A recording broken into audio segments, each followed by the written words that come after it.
श्री अफजल अंसारी जी।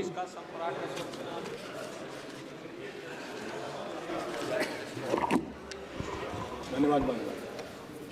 माननीय पीठासीन अध्यक्ष जी, आपने हमको वर्ष 2024-25 के लिए शिक्षा मंत्रालय के बजट में अनुदानों की मांगों पर चर्चा में भाग लेने का अवसर प्रदान किया।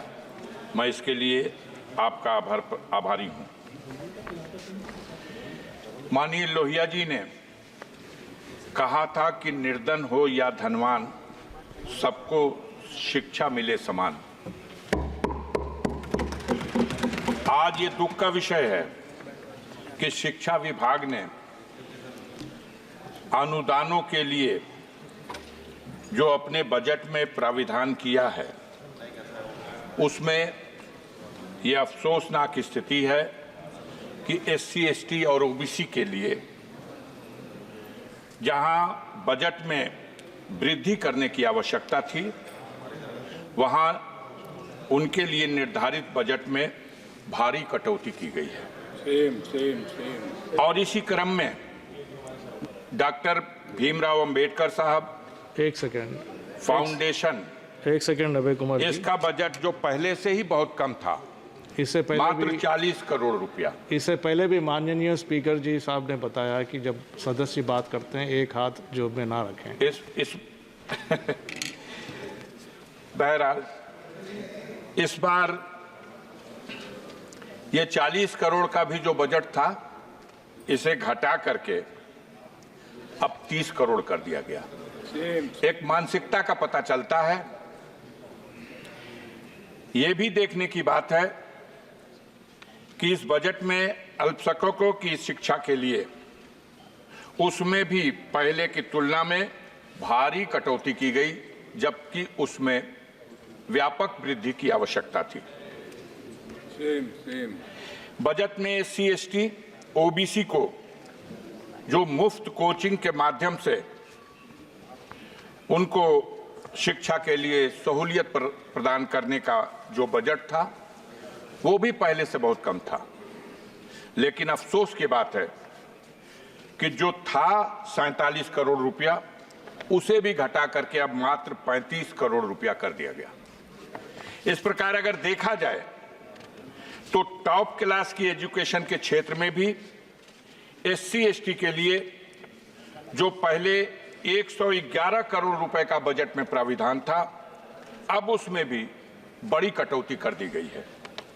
मानवर, आपके माध्यम से हम दो पंक्ति की कविता के साथ अपना भाव, अपना विचार सदन में रखना चाहते हैं कि देवता मेरे आंगन में उतरेंगे कब, जिंदगी भर यही सोचता रह गया, और मेरे बच्चों ने उस चांद को छू लिया, जिंदगी भर जिसे पूछता रह गया।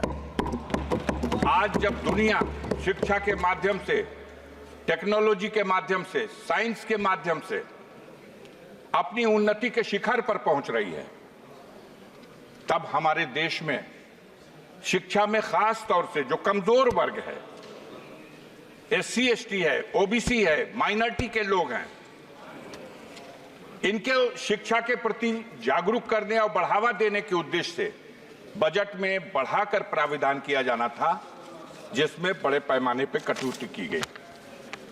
ये इस सरकार की दूषित मानसिकता का एक प्रमाण है। वैसे भी हमारे देश में विडंबना का विषय यह है कि दोहरी शिक्षा नीति लागू है। एक तरफ वो शिक्षा जो सरकारी स्कूलों के माध्यम से गांव में रहने वाले गरीबों के लिए उपलब्ध है, जहां आज भी हाथ में कटोरा और पीठ पर बोरा गरीब किसान का बच्चा स्कूलों में जाता है तो क से कबूतर, ख से खरहा और ग से गधा पढ़ाया जाता है।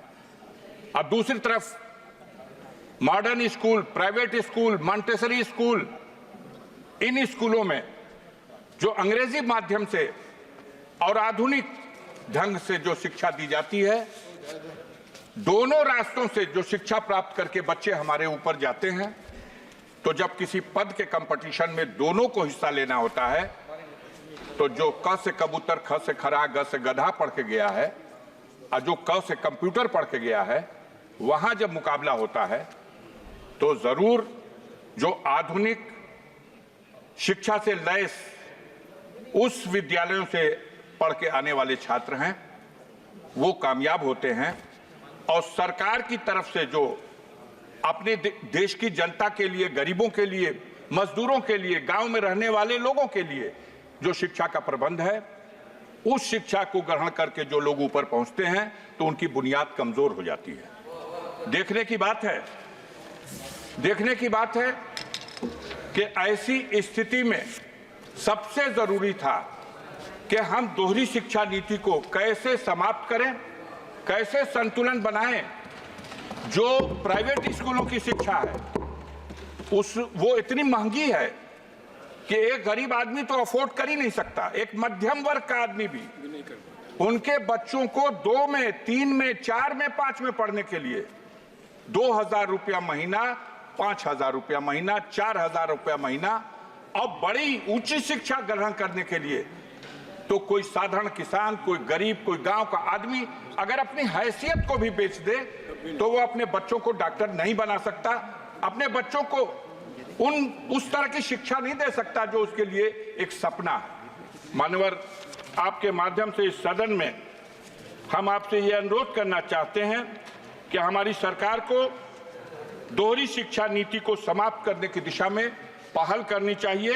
और सरकार का ये बजट जिसमें अनुदानों के लिए जो प्राविधान किया गया, इसमें जो SC, ST और OBC और माइनॉरिटी के लोगों को जो सहूलतें पहले से फराहम की जाती रही हैं, उनको शिक्षा के क्षेत्र में बढ़ावा देने के लिए उसमें कटौती किए जाने से यह साबित होता है कि आप दोहरी शिक्षा नीति को बढ़ावा देने का प्रयास कर रहे हैं। मैं इस अवसर पर श्रीमान जी आपके माध्यम से एक बात और कविता के रूप में आपके अपने भाव को इस रूप में रखना चाहता हूं।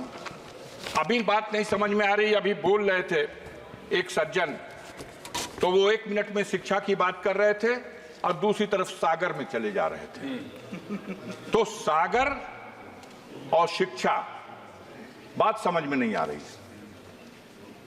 मैं आपके माध्यम से कहना चाहता हूं कि पत्थर के जिगर वालों, गम में वो रवानी है, खुद राह बना लेगा बहता हुआ पानी है।